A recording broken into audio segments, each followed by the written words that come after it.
Hi, welcome everyone to another episode of Let's Talk Special Economic Zones. I'm your host, Ainsley Brown. I'm the Senior Director with responsibility for regulations, policy monitoring, and enforcement at the Jamaica Special Economic Zone Authority. So let's talk Special Economic Zones, one of my favorite topics. In today's episode, I would like to cover Special Economic Zone Authorities and due diligence. This is something that has to be done no matter where you are in the world, and certainly we do so in Jamaica. We do due diligence on our applicants. Importantly, due diligence is something that is ongoing. It's not set it and forget it. You get in and then we don't follow up thereafter. This is something that is ongoing. Something may, whether or not a red flag has been triggered or not, we do due diligence on a regular basis on our clients. Due diligence in essence has two basic or two components. One is particularly when it comes to when you're applying to gain status. There is the technical side of things, the technical and financial side of things, which means, are you capable? Do you have the wherewithal to raise the capital that you said you need to implement your project?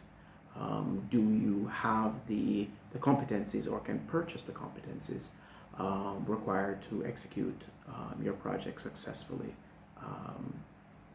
The other side of things is the background check, which is, I know your customer. Are you the kind of person that the authority, whether it's Jamaica or Costa Rica or Dubai, are you somebody that we wish to get into business with? So it is important that we know the backgrounds of the investors, the directors, because the directors are, in the legal term or legal thinking or saying is, the controlling mind, who's really controlling the and directing the day-to-day operations or the overall policy thrust of the company.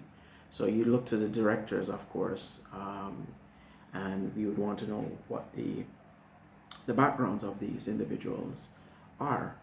Likewise, the investors, the capital, the international economic global